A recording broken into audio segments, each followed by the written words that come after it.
अमेरिकी अखबार the New York times ने दावा किया कि ईरान पर हमले से पहले ट्रंप और उनके सलाहकारों ने जंग से होने वाले नुकसान का सही आकलन नहीं किया था। मतलब जंग से अमेरिका, उसके सहयोगियों और दूसरे देशों को कितना नुकसान उठाना पड़ सकता है, इसका हिसाब किताब ठीक तरीके से नहीं लगाया गया। उस रिपोर्ट में कहा गया कि स्ट्रेट ऑफ हॉर्मूज के बंद होने से हुए नुकसान को भी अमेरिका ने कम करके आंका। और तो और दावा किया गया कि अमेरिका और इजरायल ने बिना तैयारी और जल्दबाजी में ईरान पर हमला कर दिया और उसकी वजह से पूरी दुनिया में ऊर्जा का संकट खड़ा हो गया, क्योंकि अमेरिका और इजरायल के हमले के बाद ईरान ने स्ट्रेट ऑफ हॉर्मूज बंद कर दिया। अमेरिकी अखबार द न्यूयॉर्क टाइम्स की रिपोर्ट में दावा किया गया कि अमेरिका के पास ईरान की इस रणनीति का कोई जवाब नहीं है। मतलब अमेरिका ने इसके लिए कोई तैयारी ही नहीं कर रखी थी कि अगर ईरान ने स्ट्रेट ऑफ हॉर्मूज को बंद कर दिया तो वो उसे दोबारा कैसे खुलवाएगा। दावा किया गया कि जंग से पहले डोनाल्ड ट्रंप और उनके सलाहकारों ने स्ट्रेट ऑफ हॉर्मूज पर कोई प्लान ही नहीं बनाया कि अगर इस समुद्री गलियारे को बंद कर दिया गया तो उनका अगला कदम क्या होगा। न्यूयॉर्क टाइम्स के मुताबिक ट्रंप और उनके सलाहकारों को यह लगा था कि ईरान स्ट्रेट ऑफ हॉर्मूज को बंद नहीं कर पाएगा, क्योंकि पिछले साल जून में जब ईरान पर अमेरिका और इजरायल ने हमला किया था तो उस दौरान भी यह समुद्री रास्ता खुला था। दावा किया गया कि इसी वजह से अमेरिका ने ईरान पर हमले से होने वाले असर को कम करके आंका। मतलब उन्हें लगा कि इस बार भी स्ट्रेट ऑफ हॉर्मूज बंद नहीं होगा, खुला रहेगा। न्यूयॉर्क टाइम्स के मुताबिक अमेरिका चाहता है कि किसी भी तरह स्ट्रेट ऑफ हॉर्मूज खुल जाए, लेकिन इसके लिए ट्रंप के पास कोई प्लान नहीं है। हालांकि ट्रंप बार बार ये कहते नहीं थक रहे कि ईरान में उनका मिलिट्री ऑपरेशन पूरी तरह से कामयाब चल रहा है। इधर स्ट्रेट ऑफ हॉर्मूज बंद होने से चीन पर कोई असर नहीं पड़ा, क्योंकि ईरान पहले की तरह ही चीन को तेल की सप्लाई कर रहा है। हालांकि जंग की शुरुआत में चीन को तेल की सप्लाई थोड़ी कम जरूर हुई थी, लेकिन कुछ दिन बाद ही चीन को पहले की तरह ही ईरान से तेल मिलना शुरू हो गया, ऐसे दावे किए जा रहे हैं। इसीलिए दावा किया गया कि दुनिया भर में हो रहे तेल संकट का चीन पर असर नहीं हुआ। चीन पहले भी ईरान से तेल ले रहा था और अब भी तेल ले रहा है। पहले ईरान पर प्रतिबंध लगे थे तब भी तेल ले रहा था।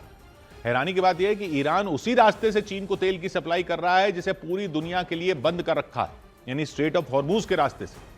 जानकारी के मुताबिक चीन ईरान से भेजे जाने वाले कुल तेल का 80% खरीदता है, यानी ईरान से सबसे ज्यादा तेल चीन ही खरीदता है। और दावा किया गया कि जंग के बीच भी चीन ईरान के तेल का सबसे बड़ा खरीदार बना हुआ है। उसे ईरान से पहले की तरह ही तेल मिल रहा है। अमेरिका, ईरान और इजरायल के बीच जंग शुरू होने के कुछ दिन बाद ईरान ने दुनिया भर के लिए स्ट्रेट ऑफ हॉर्मूज बंद कर दिया था।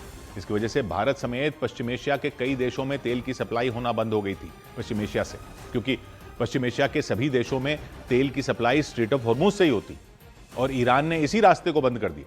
लेकिन चीन को इससे छूट दी गई थी, क्योंकि जंग की शुरुआत से ही चीन ईरान के साथ खड़ा रहा। इसीलिए जब दुनिया भर के लिए हॉर्मूज का गलियारा बंद हुआ तब भी चीन को तेल की सप्लाई नहीं रुकी। दावा यह किया गया कि जंग के बाद ईरान चीन को करीब 1,17,00,000 बैरल तेल भेज चुका है, यानी जंग से पहले भी और जंग के बाद भी चीन ही ईरान के तेल का सबसे बड़ा खरीदार बना हुआ है और उसे बिना किसी रुकावट के ईरान से तेल मिलता रहा। इस बीच यह दावा भी किया गया कि जंग के दौरान चीन को ईरान से पहले से ज्यादा तेल मिला। जानकारी के मुताबिक फरवरी महीने में, यानी जंग से पहले, रोजाना ईरान से 20 लाख बैरल तेल चीन जाता था, लेकिन जंग के बाद यह निर्यात और बढ़ गया और चीन को ईरान से रोजाना 20 के बजाय 21 लाख बैरल तेल मिलना शुरू हो गया।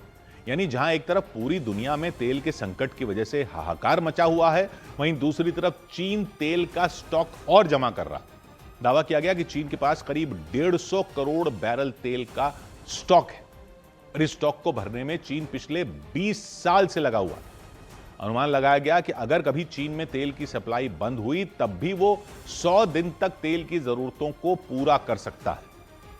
उधर दावा किया गया कि दुश्मन की कमर तोड़ने के लिए ईरान रूस के नक्शे कदम पर युद्ध को आगे बढ़ा रहा है, क्योंकि जिस तरह से रूस ने यूक्रेन को आर्थिक रूप से नुकसान पहुंचाने के लिए काला सागर का इस्तेमाल किया था, ठीक उसी तरह इस युद्ध में ईरान स्ट्रेट ऑफ हॉर्मूज का इस्तेमाल कर रहा।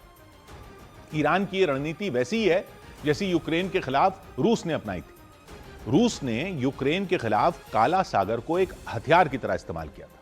रूस की सेना काला सागर से गुजरने वाले यूक्रेन के जहाजों पर लगातार हमले कर रही थी, जिससे यूक्रेन का कोई भी जहाज वहां से गुजर न सके। रूस और यूक्रेन की सीमा काला सागर से लगती है। उसके उत्तर में यूक्रेन है और उत्तर पूर्व में रूस है। और यह यूक्रेन की अर्थव्यवस्था के लिए बहुत अहम सागर है। यही वो समुद्री रास्ता है जहां से यूक्रेन दुनिया के दूसरे देशों के साथ कारोबार करता है। अपने यहां पैदा होने वाले अनाज को दूसरे देशों तक वो इसी काला सागर से पहुंचाता है। इसी वजह से यूक्रेन को आर्थिक रूप से चोट पहुंचाने के लिए रूस ने वहां से गुजरने वाले यूक्रेन के जहाजों पर हमला किया था, जिसकी वजह से यूक्रेन की अर्थव्यवस्था को काफी नुकसान पहुंचा। अमेरिका और इजरायल के खिलाफ युद्ध में ईरान रूस के उसी ब्लूप्रिंट का इस्तेमाल कर रहा।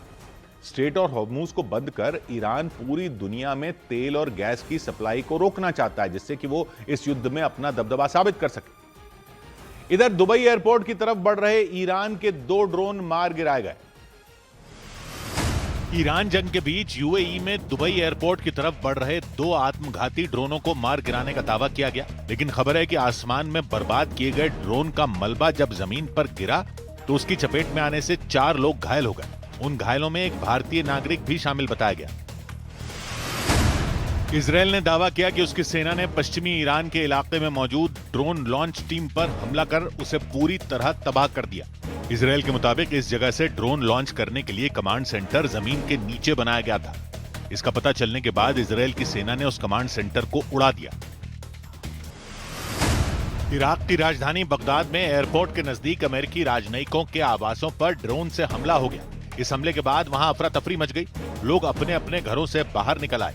हमले के पीछे ईरान का हाथ बताया गया।